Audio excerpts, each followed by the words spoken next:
Um,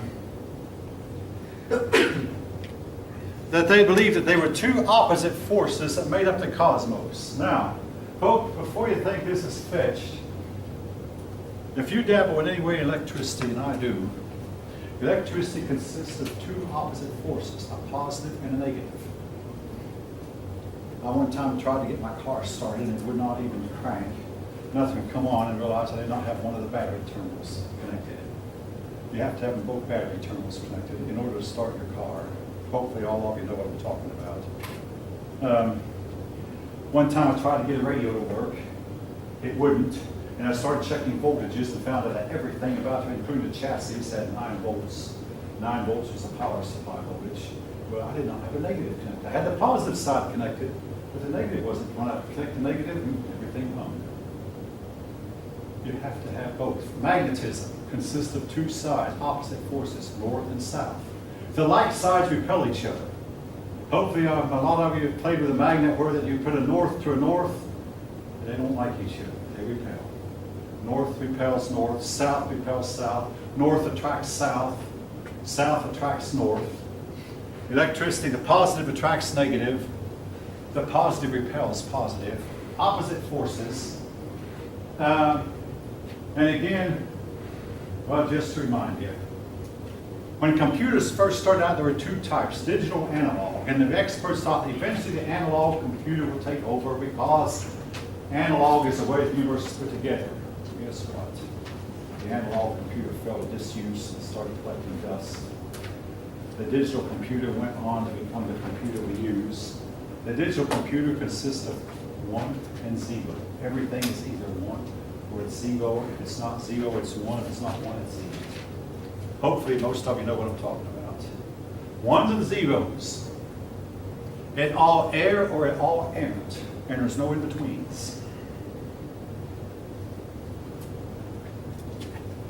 There might be a lot of more philosophy in that than you realize. But even Chinese medicine, they believed that if you get the yang and yin balanced in your body, you'll be healthy.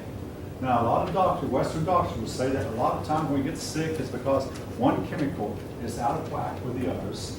If we don't have enough iodine, we can take iodine and feel, if we don't get enough iron in our system, we can take an iron tablet and start feeling better, getting better. When one chemical gets out of whack, again, of course, the Western medicine is more than just 2 chemicals, but they believed that if you could balance the yin and yang, you'd be well. They developed a concept of the way or the Da. The Da or the way. I'm going to have a lot more to say about Da and way in a little bit, so just keep that in mind. The Chinese, eventually, some of them came to believe everybody had his own Da. In other words, you don't all have to obey the same rules. You might say some people seem to beat to a different drummer. They seem to live by a different set of rules, maybe because they have a different Da. And then again, that's their view, not necessarily always mine. I remember Mother used to say, oh, that's just her way, or that's just their way. They're different a little bit from ours. Now, they also believed early on that when a relative died, you'd better perform a certain ritual to send that relative on to the next life or on to the spirit world, because otherwise that relative's spirit would remain here and come back to haunt you as a haunting ghost. So they would perform rituals over the dead to send this dead person's spirit on so they would not stay here on this earth and haunt them as a ghost. This brings us to their real founder, Confucius.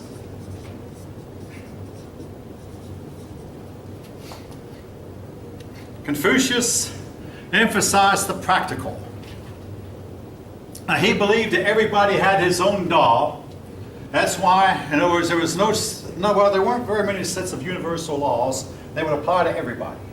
So what this law would apply to you, maybe it would not apply to that person, and that law would apply to another person, would not apply to this other person over here. Each person would follow his own Da, or his own way. I will say this, in Judaism, Rabbi Hillel, who the Jews considered very great, believed that You pick part of Moses' law that you could keep and keep that, and if you kept the part you could keep, because he was aware that nobody could keep all of Moses' law. And he even admitted that he didn't all the time. But if you could keep what you could keep, then you were okay. Just keep what you could. But anyway, again, each of you can decide for yourself what you think about these philosophies. He believed that if you could get yourself in harmony with the universe, you'd prosper. In other words, plant your crops when you were supposed to, harvest your crops when you were supposed to, and if you, just basically follow the whim of the universe as best as you can understand it, and if you did this, everything would go okay with you. He taught compassion, something that the Indian religions, both Hinduism and Buddhism, did not have. Now, something else that Thomas Jefferson would have liked. He believed that government came from the will of the people. Now, this was a radical concept at the time because they believed that government came from heaven, and heaven imposed it on us. Confucius said, no, government comes from the people, and the people can abolish a government anytime they need to, or anytime they feel like the government's no longer suiting their ends. If it's becoming too corrupt and its officials become to go in and abolish that, overthrow the government. And again, it encouraged rebellion. The Chinese rulers had to put down many rebellions. Sometimes the rebels won, and a new dynasty was established. Sometimes the rebels did not win, and the rebels were executed. All right. He also believed that people should be given a government position based on their ability and not on their birth. In other words, just because your father was a general in the army did not mean that you would make a good general. Or just because your father was a high-up government official didn't mean that you would. So this was eventually to lead to the civil service exams,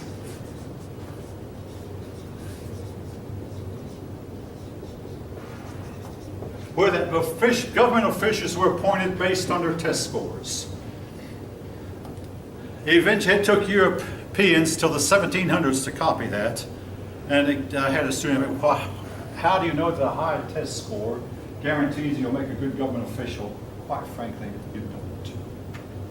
But nevertheless, it's difficult to find a criteria for finding how a man becomes a good government official.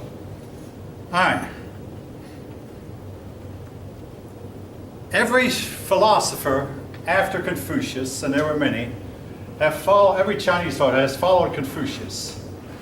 The Chinese would embrace Confucianism from his day until the day that the communists took over in 1949. Now, I say that somewhat tongue-in-cheek because, like so many founders, Confucius was sometimes called a nut in his day.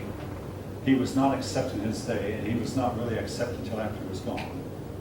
This has been true of so many of your philosophers. I mean, it wasn't just that Jesus was killed, Socrates also was, and so was Yang Wangmang, another Chinese philosopher who was a follower of Confucius later. People have a tendency to kill a person whom they don't like in the way of a philosopher, and then to honor him later, once he's gone. But while he was alive, they couldn't stand him. The first follower of Confucius was one of his disciples named Mencius. Now this led to two different schools of thought. In other words, after a philosopher's gone, situations come up that this philosopher never dealt with. Well, the issue is man basically good or is man basically bad? Mencius thought man was basically good, and if you treat him right, he'll be good. Along came, though, a group of people called the legalists.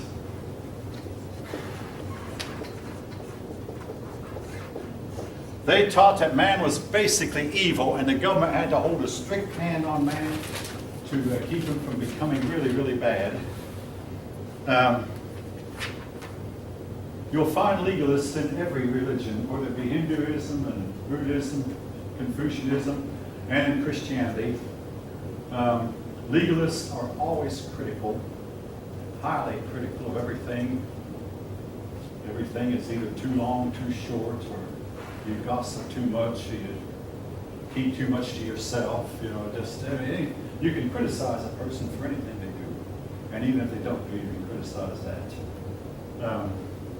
But legalists tend to be highly critical, and they make rules that they expect other people to follow. And this is contrary to letting everyone have his own doll.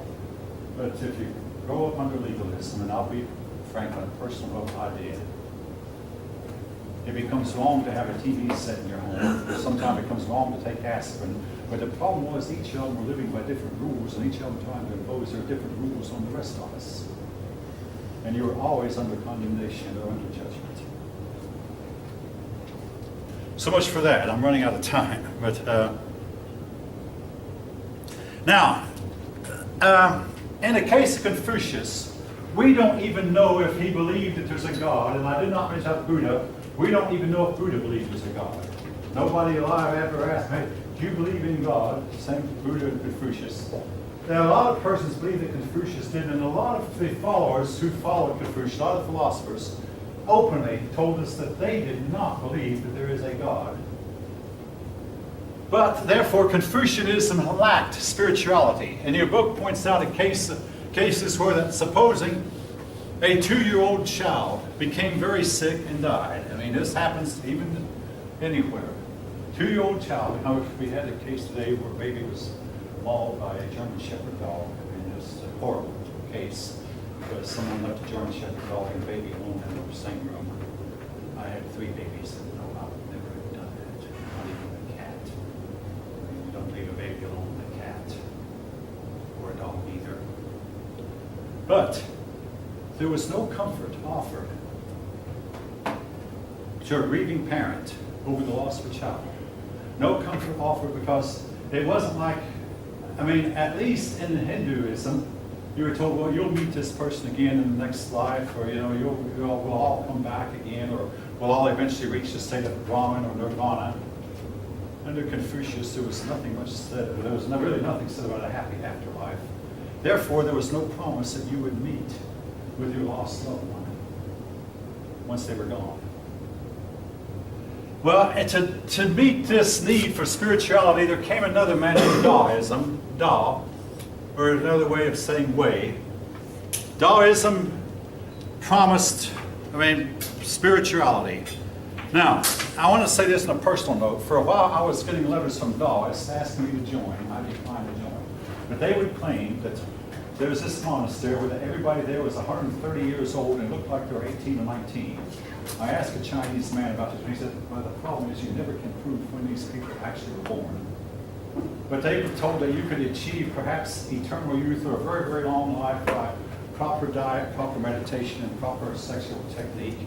And they would teach you how to do all these things and live to be 120, 130. But now, Daoism claims it's science, but Westerners do not call it science. Anyway, supposing Confucius met the founder of Daoism, the 2 men could not talk to each other. The founder of Daoism went out in the snow and was never seen again, never heard from again. But his writings were left behind, so we have his writings. The Dao De Jing is its primary document. Don't write that down. I'm not going to ask. The Dao De Jing, primary document. All right. Now, in the case of Confucius, I will say the necessity overruled spirituality. In other words, what if the gods demanded one thing, but you just felt compelled you had to do another because to do what the gods asked would be too taxing? You did what necessity demanded rather than what the gods required. Hey, Jesus dealt with this issue. The Jews were told don't work on a Sabbath day, but what if your ox fell into the ditch and it was a Sabbath? Well, you go pull the ox out of the ditch, even though it was work, because if you didn't, the ox would die before the Sabbath was over. So you would get the ox out of the ditch, even if it was a Sabbath day. There are times when practicality conflicts with spirituality, and this is true with every religion. But in the case of Confucius, he said, do what practicality demands. Okay, with that, I'm going to close.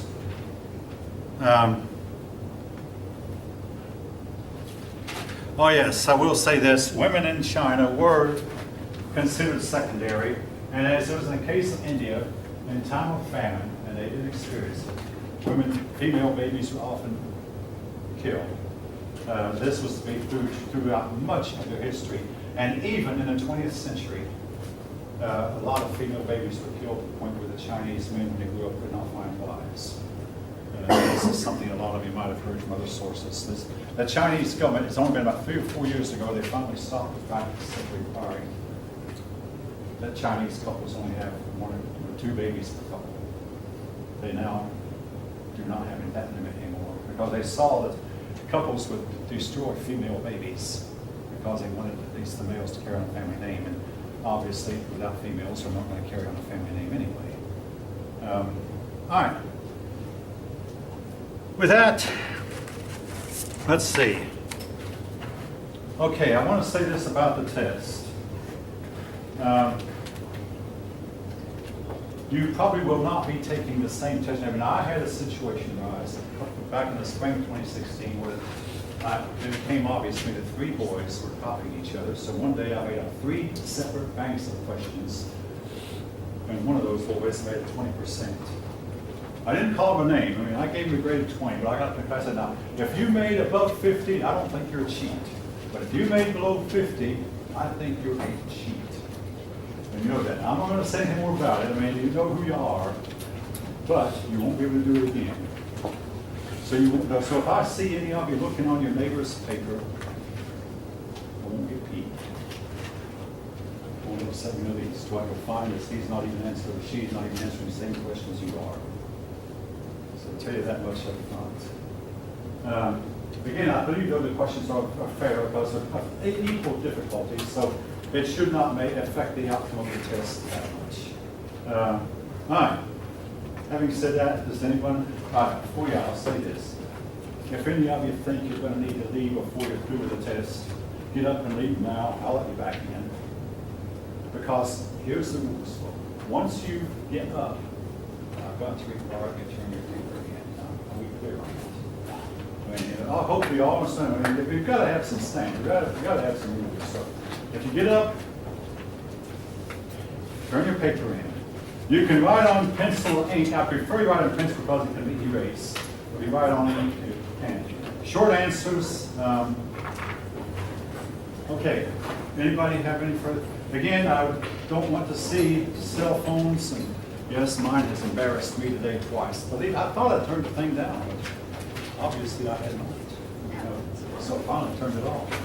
And I said 95% of the calls I get are from people wanting me to refinance my house. And I refinanced with a hard loan back in 2012, and I'm 6 years paid on it. And it's a 50-year, there's no way they can save me any more money. Can't be done. If you have everything at all on math. Can't be done. I mean, I'm 6 years into a 15-year loan. Oh, my wife is paid extra on it, so I'm actually less than 9 years left in the 15-year loan. If you know anything about mortgages, they're going to charge me $3,000 or $4,000 fees to refinance something. No. So anyway, that's all it was. And I don't know how to cut them off. My wife is tough about it. All right, so much for that. Any questions? Okay. Make sure, now one thing, be sure you put your name on it. Now when you turn it in, now folks, here's the way I'll grade it. When you turn it in, I'll fold down your name to where I can't see your name. You all know what we do. I mean, this is to keep me honest. I won't know whose paper grade until I get the grade on it. Then, oh yeah, and something else, please. Flip your paper over because some of the answers are on the back. Now about the back, the answers on the back. And there are some questions on the back also. Some of these are answers to another test bank. And some of them are answers to absolutely nothing. But some of them are answers to your questions. Okay, you follow it? Yeah, okay. Yeah, so I mean, I've got 4 different test banks here. Okay. All right, let's start. Hey, oh yeah, one other thing, and I'm going to have to tell you, you may leave when you're finished. Now, let me tell you, I've got to request that you get finished by 10 minutes still. Number one, another teacher's coming in the room, and number 2, I've got to go to another class. Does that boat just through everything that you and the Shia? We always call them the Jah. the entire subway that was a shot. The Chinese named all their subways after these dynasties.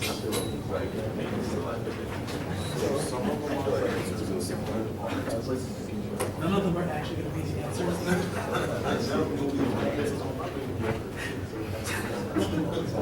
Yes, you do. You have to be done by 12:45.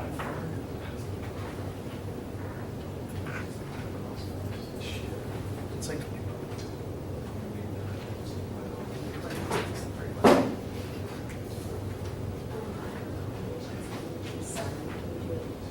Okay, I can do it when you turn your test over. I'm busy. I don't mind, it's just you can't erase it once you've made it over. Because sometimes one of these questions will give you a strong hint and another one